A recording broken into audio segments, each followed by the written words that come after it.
ሰላም ውድ ዩቲዩብ ቻናል ተከታዮቼ እንዴት ቆያችሁ? እኔ ወንድማችሁ በጣም ደህና ነኝ። ዛሬም እንደተለመደው በየጊዜው በየቀኑ በተለያዩ ድሮፖች መረጃ ለእናንተ እንደማድረስላችሁ ሁሉ ዛሬም ቴሌግራም ዋሌት ከዚህ በፊት ያመጣውን እኔም አሰርቻችሁ ስለነበረው ስለ ጊፍት ፌስት መረጃ ይዤላችሁ ወደ እናንተ መጥቻለሁ። ሁላችሁም ይህንን መረጃ እስከ መጨረሻው እንድትከታተሉ እንደዚሁም ደግሞ ያለውን ነገር እያንዳንዱን ነገር መረጃ ላቀብላችሁ መጥቻለሁ። እስከ መጨረሻው መከታተላችሁን እንዳትረሱ። አስቀድማችሁ ሁላችሁም ይህንን ቪዲዮ ላይክ አድርጉ፣ ሰብስክራይብ ያደረጋችሁ ደግሞ ሰብስክራይብ አድርጉ። ሰብስክራይብ ሳታደርጉ አዳዲስ የሆናችሁ ቤተሰቦች እንዳታልፉ። ምክንያቱም በጣም ምርጥና ወሳኝ የሆኑ የኤርድሮፕ መረጃዎችን ለእናንተ የሚያደርስ ቻናል ስለሆነ ሰብስክራይብ አድርጉ። እንደዚሁም ደግሞ ላይክ ሳታደርጉ እንዳታዩ እያሳሰብኩ ወደ ዛሬው መረጃዬ ስገባ ዛሬው አንደኛ መረጃዬ ራሱ ጊፍት ፌስት ይሆናል። ጊፍት ፌስት እንግዲህ ዲሰምበር 29 ላይ እንደሚጨርስ ከዚህ በፊትም ተናግሬ ነበር። እንደተባለውም ዲሰምበር 29 ደርሶ ዛሬ ኦልሬዲ አልቋል። ዲሰምበር 28 ማታ ስናፕሹት ተደርጎ 29 ላይ ያለው ውጤት ታውቋል። በዚህ ውጤት መሰረትም ብዙዎች የተናደዱ ቢሆንም አሁንም ግን ምን እንዳለ አይታወቅም። ነገር ግን የሚያልቅበት ቀንና ያለውን ነገር ሁሉ ለእናንተ ግልጽ አድርጌ ላሳያችሁ እፈልጋለሁ። ገና ስትገቡ እንግዲህ እዚህ ጋር ከላይ እንደምትመለከቱት ብሎ እንዳሸነፋችሁት የሚናገር ነው። ሲቀጥል ደግሞ ሁለተኛ ደረጃ ላይ ምን ያህል ቦክሶችን እንደከፈታችሁ ማለትም ጠቃሚ ቦክሶች አሉ፣ ትክክለኛ ጊፍት ቦክሶች አሉ። እነዚህ ትክክለኛ ጊፍት ቦክሶች እናንተ የከፈታችሁትን ማየት ትችላላችሁ። እኔ እዚህ ውስጥ 328 ትክክለኛ ጊፍት ቦክሶችን ከፍቻቸዋለሁ ማለት ነው። ሲቀጥል ደግሞ አጠቃላይ 1878 ጊዜ ጊፍት መርጅ አድርጋችኋለሁ ማለትም እነዚህን ያንዳንዱን ነክቼዋቸዋለሁ። እናም 1878 ጊዜ የራሳችሁን እናንተ ማየት ትችላላችሁ። ከዛም በመቀጠል ደግሞ እዚህ ጋር ከታች ደግሞ ዋሌታችሁን ኮኔክት የምታደርጉበት የሰራችሁት ወይም እናንተ የሚደርሳችሁን ነገር የምትቀበሉበት ቶን ኪፐር ይሁን ቴሌግራም ዋሌቱን ኮኔክት የምታደርጉበት ይሆናል።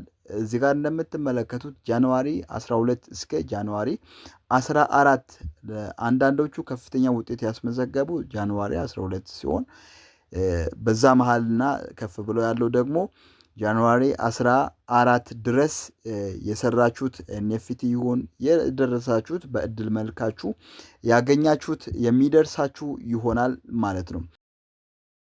ከዛም በመቀጠል ደግሞ እዚህ ጋር 106,000 ሰዎች የዚህን ውድድር እንዳሸነፉና 457,000 ዩኤስዲቲ ወይም ዶላር የሚያወጣውን እጣቸውን በኤንኤፍቲ መልክ ይሁን በቶን መልክ ይሁን በዩኤስዲቲ ይሁን ብቻ እነሱ በሚሰጡት ለእያንዳንዱ በሚያደርሱት ለሁሉም ተመሳሳይ አይደለም እና ይደርሳቸዋል።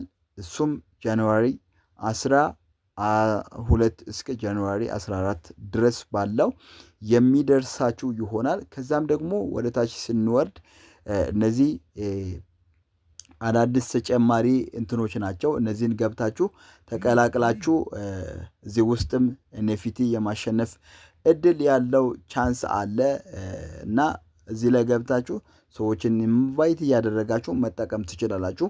እንደዚሁም ደግሞ እዚህ ጋር ከታች እንደምትመለከቱት ስቲከር ናቸው። ይሄ ስቲከር ምናልባት ለጊዜው እንትኑ አይታወቅም። ስቲከራችሁን ክሌም እንድታደርጉ እንትን ይላችኋል። ክሌም አድርጉ። ክሌም ስታደርጉ ሪሙቭ 10 ስቲከርስ ብሎ ይመጣል። እነዚህ ስቲከሮች ውድ ዋጋ ሊኖራቸው ይችላል፣ አይታወቅም። ምን እንደተባለ ግን ስለሱ የተነገረ የለም። ከዛም ደግሞ ፕሪሚየም መግዣ ብለው እዚህ ጋር አምጥተውታል።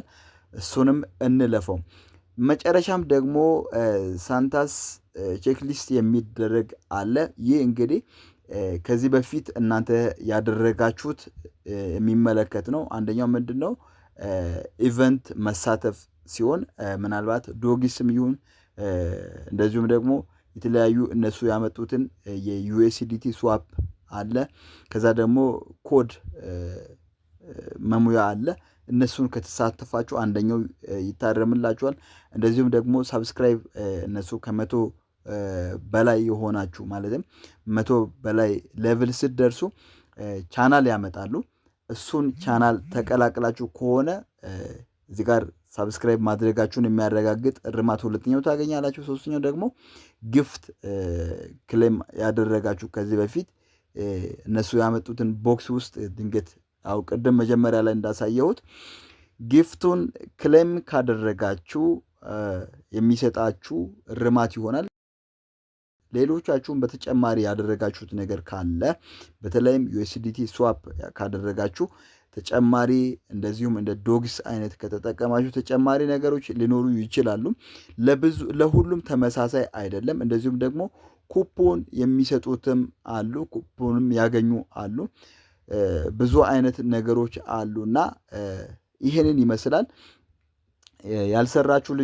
የሰራችሁ ልጆች እንግዲህ ምን ያህል እንደሰራችሁ የራሳችሁን ገብታችሁ ማየት ትችላላችሁ። ሆኖም ግን ጃንዋሪ 12 እስከ 14 ባለው የሰራችሁትን ቅድም ኮኔክት ወዳደረጋችሁት ቴሌግራም ይሁን ቶንኪፐር ዋሌታችሁ ላይ የሚሰጣችሁ የሚለቃችሁ ይሆናል። ከዛ በፊት ግን ምን እንዳለ እያንዳንዱ መረጃቸውን ማየት ትችላላችሁ። ብዙ ከሰራችሁ በሰራችሁት መጠን፣ ትንሽ ከሰራችሁ በሰራችሁት መጠን የሚሰጣችሁ ይሆናል ማለት ነው።